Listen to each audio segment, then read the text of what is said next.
Hello everyone, welcome in Power Plant Engineering as a elective in 5th semester Mechanical Engineering. Subject code as a 22566. Practical number 17. Prepared model diagram of steam power plant by selecting various components for a given load as a part 2. तो इसके पहले के practical में हमने 16 में देखा था, ऐसा ही same but load condition very थी, लेस थी. अब इसमें हम लोड कंडीशन डिफरेंट यूज करेंगे. Prepared by Mrs Amrita Mundle, lecturer in mechanical engineering department, NIT polytechnic Nagpur. Department of Mechanical Engineering has a following vision and mission. You just read the vision and mission of this slide of our department. Learning outcomes. After completion of this practical video lecture, you are able to prepare model diagram of steam power plant by selecting various components for a given load. Program outcomes will be mapped by this table given below as PO1 to PO7 and PSO1 to PSO3. तो आइए discuss करते हैं steam power plant क्या है, जिसका short form हमने देखा SPP. तो स्टीम पावर प्लांट ये ऐसा सेटअप है जिसको आपने ओरल थर्मल इंजीनियरिंग सब्जेक्ट में थर्ड सेम में देखा था कि बॉयलर होता है, बॉयलर के बाद टरबाइन होता है, टरबाइन पे स्टीम स्ट्राइक होती है और टरबाइन की ब्लेड रोटेट होती है, और इसमें जो वाटर बचता है मीन्स स्टीम बचती है और स्टीम को हम कंडेंस करके फिर से वाटर फॉर्म में कन्वर्ट करके फिर से कंटिन्यूएशन में बॉयलर में सप्लाई करते हैं. That's animation is shown in this diagram and it consists all the elements of steam power plant. This steam power plant also called as a thermal power plant.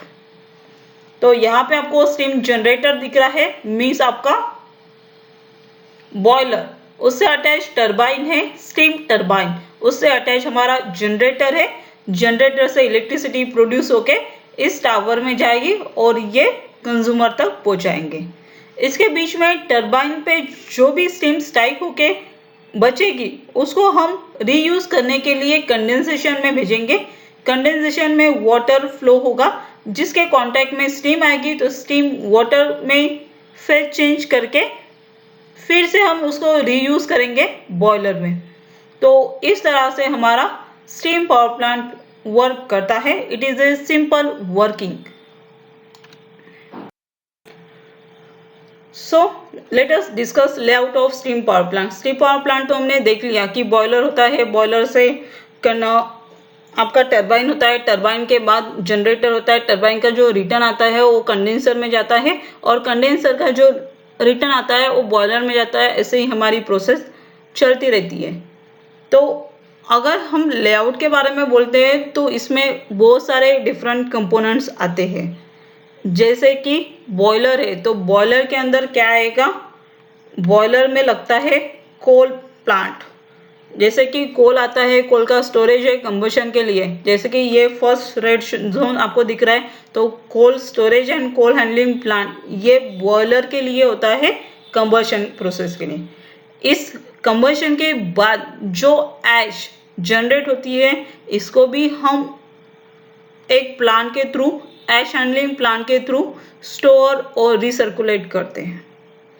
तो ash handling plant is one of the component. Then coal handling plant is one of the component of this steam power plant.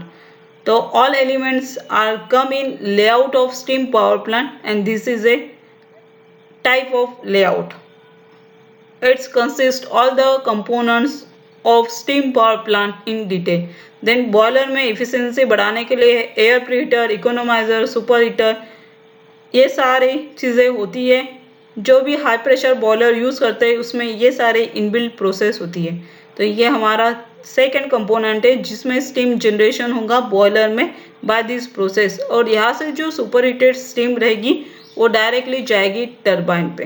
Turbine की blade rotate होती है तो साथ में generator shaft rotate होना start होता है और यहाँ पे हमको मिलती है इलेक्ट्रिसिटी जिसे हम कंज्यूमर तक पहुँचाते हैं, उसका यूटिलाइज करते हैं.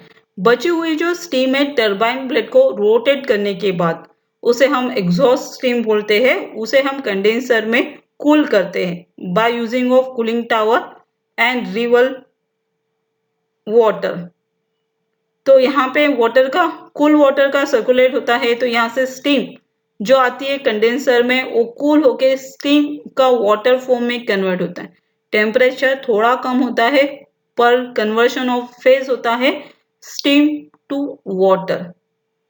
देन ये जो हमने वाटर स्टीम को वाटर में कन्वर्ट किया, इसको हम फिर से बॉयलर में रिसर्कुलेट करेंगे with the help of economiser. तो यहाँ पे हमें जो बॉयलर में प्रीवियसली जो हीट लग रही थी वो नॉर्मल वाटर को हीट करने के लिए, बट हमारा वाटर ऑलरेडी हीटेड है, तो यहाँ पे स्टीम बनाने के लिए हमें कम हीट लगेगी। That is all the elements of layout of steam power plant. तो इस कंपोनेंट के बारे में और इसमें छोटे छोटे जो साइकिल्स होती है जैसे cooling cycle, power generation cycle, coal handling plant, ash handling plant, इस प्लांट के बारे में हम वन बाय वन डिस्कस करेंगे। तो आइए देखते हैं इसी के बारे में। Now we discuss about the layout. That's the आपने इसके पहले देखा कि layout of steam power plant जो हमने प्रैक्टिकल नंबर 16 में किया है वही सेम प्रैक्टिकल हमें 17 में करना है, बट लोड कंडीशन को वैरी करना है। तो यहाँ पे जो पावर प्लांट है जिसकी कैपेसिटी कितनी है 1000 मेगावाट, तो 1000 मेगावाट के लिए आपका इंटेक कितना होगा, वाटर लेवल कितना होगा, इलेक्ट्रिसिटी इसमें कितनी प्रोड्यूस होगी, इसकी वैल्यू कितनी होगी, ऐश इसमें कितनी प्रोड्यूस होगी, ये सारे टर्म्स को इस वैल्यू में इस प्लांट के अंदर शो किया है। और ये पावर जनरेट कितना करेगा 920 मेगावाट जनरेटर की कैपेसिटी रहेगी और ऐश इसमें प्रोड्यूस होगा 4200 टन्स पर डे। देन इसमें चलाने के लिए आपको यूटिलाइज एनर्जी कितनी लगेगी 80 मेगावाट, जो इस 920 में मेगावाट से माइनस होगी, जिसमें वाटर लगेगा आपका 98,000 metre cube per day. Then furnace oil लगेगा 101 मीटर क्यूब पर डे और कोल लगेगा this value ton per day, और इसमें CO2, SO2, NO2 ये भी टन के हिसाब से पर डे प्रोड्यूस होंगे। तो ये कितने कैपेसिटी का प्लांट है, कितना है 1000 मेगावाट पावर स्टेशन, इससे थर्मल पावर प्लांट। तो हमें क्या करना है, इसके अकॉर्डिंगली हमें turbines, boiler, power generation, condenser, generator, ये कैपेसिटी के हिसाब से उसको डिजाइन करना है, मीन्स कंपोनेंट को सिलेक्ट करना है। That's the practical number 17 to maintain or construct a layout of steam power plant by selecting various load condition components. तो various loading component condition में हमें क्या करना है, लोड अगर इतना आता है 1000 मेगावाट पावर जनरेशन करना है तो हमारे बॉयलर की कैपेसिटी कितनी होनी चाहिए, वाटर फीडिंग कितनी होनी चाहिए, या फिर टरबाइन की डिज़ाइन और टरबाइंस कैसे होने चाहिए, इसका सिलेक्शन करना मीन्स आपको लेआउट डिज़ाइन करना। That's in practical number 17।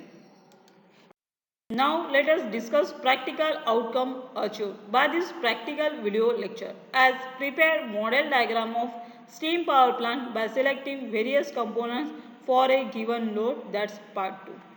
Program outcome achieved by this video practical lecture as PO1, PO5, PO6 and PO7 are mapped in this practical video lecture.